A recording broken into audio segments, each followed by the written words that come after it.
The champagne glass slipped an inch in my hand before I steadied it, because the second my wife's voice cut across that dinner table, every other sound in the room seemed to drop away. "How does it feel to earn less than me?" Marissa asked, loud enough for all 26 people at her father's table to hear. She said it with a smile, the kind she'd perfected over years of client pitches and boardroom introductions, the kind that could disarm a room before anyone realized they'd been insulted. For a second, nobody moved. Then her cousin snorted into his wine glass, and just like that, the laughter spread down the table like a wave nobody had asked for. Her mother covered her mouth. Her father, Richard Calloway, didn't laugh, but he didn't stop it either. He just watched me over the rim of his glass, the way a man watches a storm he isn't sure will pass him by or hit him directly. I set my fork down slowly. Marissa touched my sleeve, the way you'd touch something you weren't fully sure was clean. "Don't be so serious, Dean," she said. "I'm only joking. You know I love you." I looked at her for a long moment, long enough that the smile on her face started to falter just slightly at the edges, long enough that she probably wondered if this was the night the joke didn't land the way it always had before. "Jokes are supposed to be funny," I said, keeping my voice even, keeping it calm.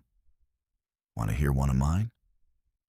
She laughed again, already certain whatever I said next would be soft, forgettable, something she could pat me on the hand for and move past. That was the mistake she made.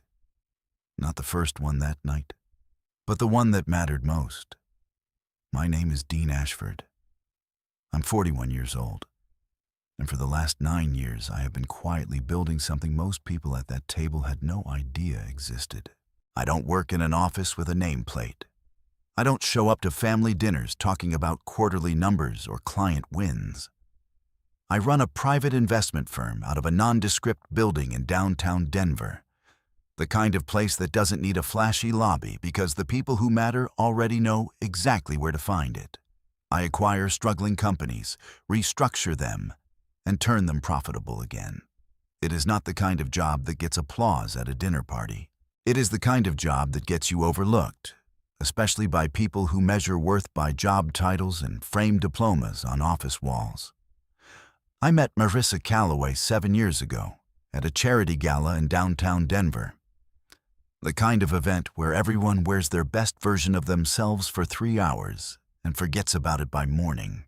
She was 29 then, confident, sharp-tongued in a way I found magnetic instead of alarming, and working as a marketing director at her father's commercial construction firm, Calloway Build Group.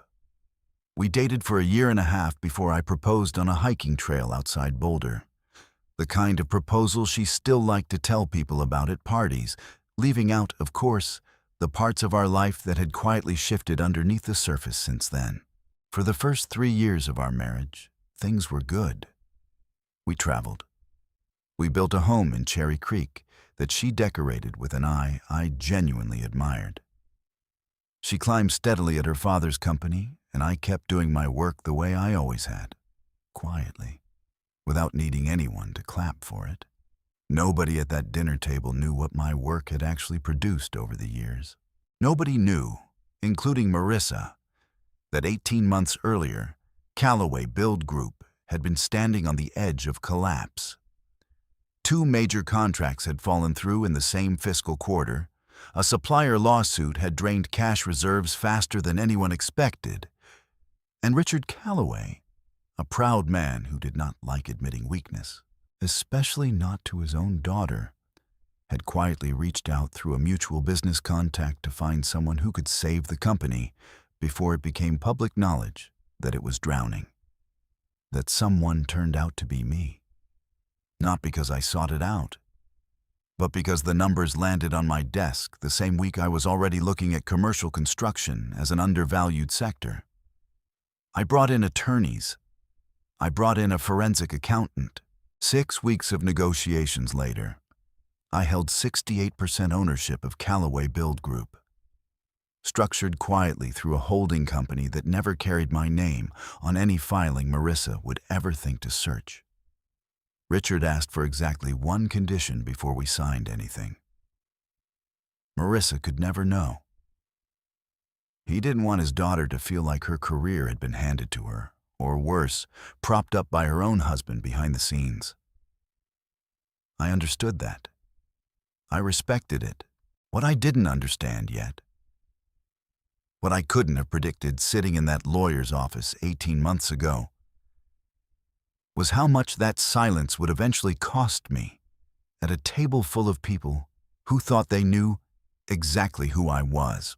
Because somewhere in the months that followed, somewhere between her promotions and her growing confidence, and the way she started introducing herself at parties as the future of Callaway Build Group, Marissa stopped seeing me as a partner and started seeing me as something smaller. A placeholder. A quiet man who did unclear things at a desk, while she did the real work out in the world. She never asked what I actually did all day. She never wondered why I never seemed worried about money, even during the months her father's company was supposedly struggling. She just assumed, the way people assume things about the person who never raises their voice to correct the story being told about them. And that assumption, sitting quietly and untouched for 18 months, was about to walk straight into a room full of witnesses and detonate in front of everyone she'd ever wanted to impress. So when she looked at me across that table, glass raised, smile practiced, and asked how it felt to earn less than her, she had no idea she was asking the one question that was about to unravel everything she thought she understood about her own life. And she had absolutely no idea what I was about to say next. "I own 68% of your father's company," I said, my voice level, quiet enough that people had to lean in slightly to catch it. "And as of Monday morning, you no longer have a job there." The table went completely silent. Not the polite kind of silent that follows an awkward joke, but the heavy kind. The kind where you can hear silverware settling against china and someone's chair creak 3 seats down. Marissa's laugh died halfway out of her mouth. Her cousin, who had been the loudest to laugh moments earlier, suddenly found his wine glass very interesting. Her mother's hand froze near her collarbone, and Richard Callaway set his glass down on the table, with a care that told me he already understood exactly what I meant, because he was the only other person in that room who had known the truth for 18 months. Marissa's face went through something I had never seen in 7 years of marriage. It wasn't anger first. It was confusion, raw and unguarded, the look of someone whose footing had just disappeared beneath them without warning. "What are you talking about?" she said, and her voice had lost every trace of the performance it carried 30 seconds earlier. "Fieldbrook Holdings," I said. 18 months ago, controlling stake. Your father can explain the details, since he signed the paperwork alongside me. Every head at that table turned toward Richard. He looked older in that moment than I had ever seen him look. A man who had spent decades building something with his own hands, and then quietly handed most of it away just to keep it standing. He glanced at his daughter, then at me, and finally said, in a voice stripped of all its usual confidence, "It's true, Marissa." What followed was not clean or satisfying the way people imagine these moments should be. It was messy and human. Marissa's voice rose in a way I had genuinely never heard from her before, cracking somewhere between disbelief and humiliation. Her mother quietly asked the nearest guests if they wouldn't mind stepping outside for a few minutes. 2 of her colleagues from the firm exchanged a look and left without saying goodbye. Marissa wanted to know why nobody told her. Richard said he made a decision under pressure he never expected to face, and that my involvement had kept the company from collapsing entirely. kept dozens of employees from losing their jobs, kept her own career from crumbling before it had really started. She wanted to know what 68% actually meant in real terms. I told her plainly. It meant I could approve or remove leadership. It meant I could restructure compensation. It meant, technically, I had been her employer for a year and a half, while she stood in rooms telling people I did nothing worth mentioning. We didn't ride home together. She left with her sister. I drove back to Cherry Creek alone with the windows down, letting the cold Denver air clear my head, sitting in the driveway for a long while before I went inside, looking at a house that suddenly felt like it belonged to two very different people than the two who bought it. I want to be honest, because stories like this get flattened if you smooth over the hard parts. I did not feel triumphant sitting in that driveway. 7 years is a long time to build something with someone, and losing pieces of it, even pieces that needed to break, does not feel like winning. It feels like walking into a room that used to be warm and realizing the temperature has changed completely. Marissa came home near midnight. She stood in the kitchen doorway for a long moment before speaking. "Were you ever going to tell me?" she asked quietly. "I left that decision to your father," I said. "It was his company. It was your career, and you built the parts of it that were real. Nobody handed you client relationships or negotiation skills. I didn't do any of that for you." She was quiet for a while. "Then why fire me?" she finally asked. "Because you humiliated me in front of 30 people to get a laugh," I said. "And because it wasn't the first time.